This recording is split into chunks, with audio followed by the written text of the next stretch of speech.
जो बाप अपनी बेटी को बाजू में बिठा करके ज़िना का सीरियल देखे, जो बाप अपनी बेटी को बाजू में बिठाकर ज़िना का सीरियल देखे, उसकी बेटी भागेगी नहीं तो क्या होगा? जो भाई अपनी बहन के साथ गेम खेले, उसकी बहन और का हाथ में पकड़ेगी तो क्या होगा? तरबियत करो। कैसी तरबियत? सीरियल दिखाकर नहीं, फिल्में दिखाकर नहीं। अगर तरबियत करना है ऐसे करो जैसे सैयदा फातिमतुल ज़हरा की गई, जैसे खदीजतुल कुबरा ने जिंदगी गुजारी, जैसे अम्मा आयशा ने जिंदगी गुजारी, जैसे इमाम हुसैन ने अपने घर वालों की तरबियत की। उस पर एक आखिरी बात सुनने सबकी तवज्जो चाहता हूँ, खास तौर पे बहनों की। तरबियत हो, गुर्बत कुछ नहीं बिगाड़ती।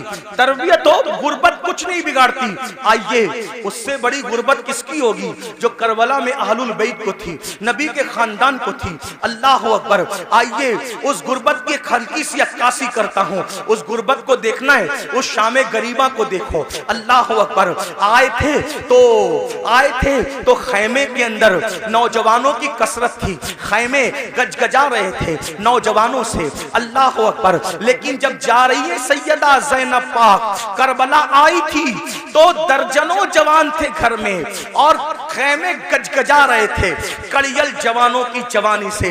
अली अकबर जैसा हम शबी रसूल शहजादा मौजूद है, हजरत कासिम जैसा शहजादा मौजूद है, हजरत अब्दुल्ला इब्ने अली, हजरत अब्बास काजी अब्बास अलमदार जैसा भाई मौजूद है, गरज के खानदान के कड़ियल जवान मौजूद है। लेकिन ज़ैनब सब कुछ लुटाकर करबला से जा रही है। किस शान से जा रही है? अल्लाह अकबर। सब शहीदों के सर काट लिए गए हैं, सब शहीदों के सर काट लिए गए हैं, सब शहीदों के सर काट लिए गए हैं, सर काट कर नेज़ों पे उठाए गए हैं और एक एक लाश पर 10 घोड़े मुतय्यन किए गए हैं। अल्लाह अकबर। वो सीना जिसको रसूलुल्लाह हाथ मलमल के सूंगा करते थे, वो सीना जिसको अपने सीने से लगा करके हुजूर अपनी जबान चुसाया करते थे और कभी मौला हुसैन की जबान चूसते थे। आज अल्लाह अकबर उस सीने पर से कपड़ा हटा करके, बल्कि उस सीने पर रखे हुए कपड़े निकाल करके इमाम अली मकाम के जिस्म और शहीदों के जिस्म से कपड़े भी निकाल लिए गए और कपड़े निकाल करके एक एक लाश को 10 घोड़ों से कुचल दिया गया। घोड़ों से लाशें कुचली, लाशें कट पिट गई। अल्लाह अकबर। ऐसे आलम में अल्लाह अल्लाह शहीदों की कटी पिटी लाश से जब 12 या 13 मुहर्रम को सैयदा ज़ैनब कुबरा निकलती है तो किस शान से निकलती है?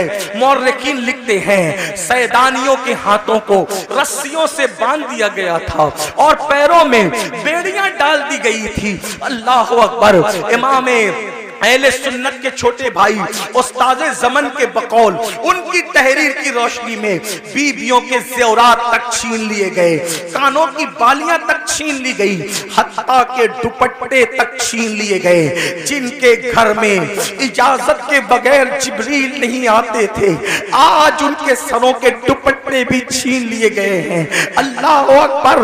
वो इमाम ज़ैनुल आबिदीन जो कई दिन से बीमार हैं, 3-4 दिन के भूखे प्यासे हैं, गले में तोक डाला गया है लोहे का, हाथों में हथकड़ियां हैं, पैरों में बेड़ियां हैं और ऊंटों की नकेल उस बीमार के हाथ में दी जाती है। ज़ैनुल आबिदीन उस नकेल को पकड़ के गिर जाते हैं, जब गिरते हैं तो पीठ में तमाचे मारे जाते हैं। सैयद नसीरुद्दीन नसीर गोलड़वी कहते हैं, आखिर नसीर अदावत के भी कुछ न कुछ आदाब होते हैं, नसीर अदावत के भी कुछ न कुछ आदाब होते हैं। किसी बीमार को जंजीर पहनाई नहीं जाती, किसी बीमार को जंजीर पहनाई नहीं जाती। तमाचे मार लो, खैमे जला लो, कैद में रख लो, तमाचे मार लो, खैमे जला लो, कैद में रख लो। अली के गुल रुखों से बूए ज़हराई नहीं जाती, अली के गुल रुखों से बूए ज़हराई नहीं जाती। सोचो, गौर करो, ये करबला है, इस खानदान पे कितना जुल्म हुआ है, कितना मजलूम है ये खानदान। जब कटी पिटी लाशों से ये सैदानियों का अल्लाह अकबर लुटा पिटा काफिला जब जाने लगा तो सैयदा ज़ैनब ने कहा, नाना जान आप पर अल्लाह के फरिश्तों की दुरूदें हो, उस हुसैन को देखो जिसके लिए आप सजदे तवील करते थे, जिसके लिए आप सीने पे चढ़ाते थे, जिसे कंधों पे उठाते थे, आज उसकी कटी पिटी लाश को कफन तक मयस्सर नहीं है, उस पे खाक उड़ रही है। जब आपने रोया, आपके रोने को देखकर अपना बेगाना सब रो पड़े। लेकिन कहना यह चाहता हूं, ये लुटा पिटा काफिला जब कूफा गया तो एक तारीखी रिवायत के मुताबिक, तारीखी रिवायत बहुत सारी है, एक तारीखी रिवायत के मुताबिक लुटा पिटा काफिला जब कूफा में गया तो कूफा में ऐलान हो रहा था, कूफा वालों, कुछ लुटेरे थे, कुछ डाकू थे, कुछ रास्ता मारने वाले थे, वो बगावत कर रहे थे, हमने उनके सर काट लिए और उनकी औरतों को हम कैदी बनाकर और बच्चों को कैदी बना के ला रहे हैं, उनका तमाशा देखो। यानी ये नहीं कहा गया आले रसूल को कैदी बना के ला रहे, क्या कहा झूठों ने, जालिमों ने, पलीदों ने कि हम डाकुओं को, लुटेरों को काट करके और उनकी बीवी बच्चों को जो वो कैदी बना के ला रहे हैं। अल्लाह अकबर। पूरा कूफा बाहर आ गया, दिल रखने जगह नहीं थी। उनकी औरतें छतों पे चढ़ गई। जब छत पे चढ़ी, कितने दिन हो गए? मेरी अपनी छोटी सी मालूमात के मुताबिक करबला वालों को भूख और प्यास से कम 6 दिन से ज्यादा हो गए थे। ज्यादा से ज्यादा 15 भी कर लें, 12 कर लें, जो आपको तहकीक करना हो करें, मैं कोई मुहक्किक नहीं, सिर्फ नसीहत की बात कर रहा हूँ। कम से कम 6 दिन हो गए थे भूखे प्यासे होने में। गुर्बत नहीं तरबियत, गुर्बत नहीं तरबियत, गुर्बत नहीं लुटा रही हमें, पहले तरबियत का न करना लुटा रहा है।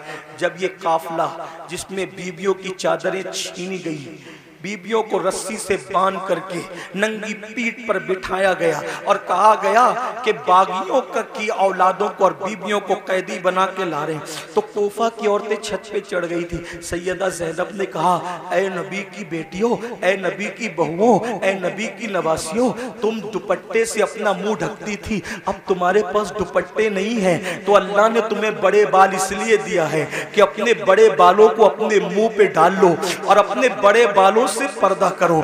मेरी बहनें अगर मौजूद है, ऐ इमाम हुसैन के नाम पर सब कुछ लुटाने वाली मेरी बहन, वहां दुपट्टे नहीं है तो चेहरे के बालों से मुंह ढका जा रहा है। तेरे पास तो हजारों का दुपट्टा है, फिर भी तू मुंह खोल करके वलीमा में जाती है, इमाम हुसैन की रूह पे क्या गुजरती होगी? फिर तू मुंह खोल करके बाजारों में घूमती है, हुसैन पाक के नाना के दिल पर क्या गुजरती होगी? नादान मेरी बहन, यजीदियों के तीर इमाम हुसैन के जिस्म को छलनी करते थे और तुम्हारी बदअमालियां इमाम हुसैन के सीने को छलनी करती है, इमाम हुसैन के दिल को छलनी करती है।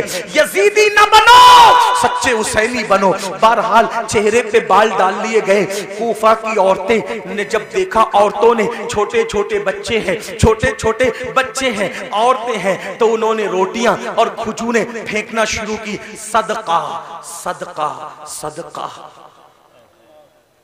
आपसे पूछता हूं, गौर करना घर जाके, गर्मी मई के महीने में अगर 16-15 घंटे का रोजा हो जाए ना तो आदमी तस्बीह पढ़ता है लेकिन तस्बीह पे दिल नहीं लगता, दिल पूरा शरबत और पानी पे लगा रहता है।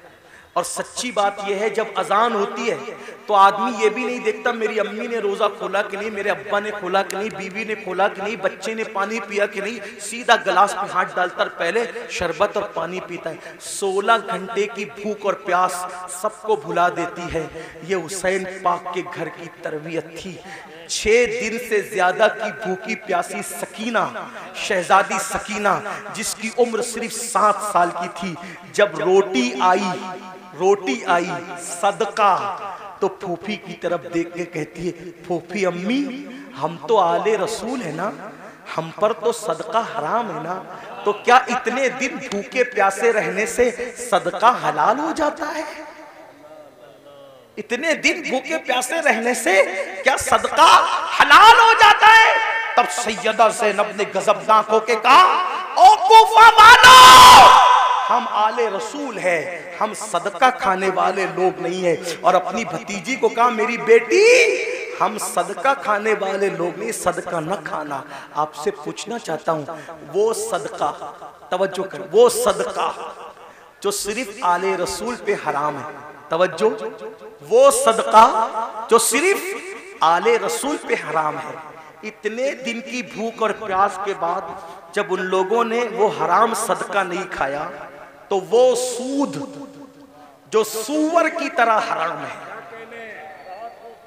वो सूद जो सूअर की तरह हराम है, वो शराब और नशा जो सूअर की तरह हराम है, वो लोग तैयब और ताहिर रोटियां सदके के नाम पे आए तो नहीं खाते, और तुम कैसे हुसैनी हो कि जो शराब सूद सूअर की तरह हराम है तुम उसको खा करके हुसैनी बनना चाहते हो। घर जा करके सोचो कि क्या कह रहे हो और क्या बन गए हो। अल्लाह हमें ये शऊर अता फरमाए, बदलने की तौफीक अता फरमाए, अपने आप को तब्दील करने की तौफीक अता फरमाए, और गुफ्तगू के दरमियान अगर कोई गलती हो तो अल्लाह माफ फरमाए। अस्तगफिरुल्लाह रब्बी इन्ना रब्बी लगफूरुर रहीम वमा अलैना इल्लल बलाग। अस्सलामु अलैकुम व रहमतुल्लाहि व बरकातुहू।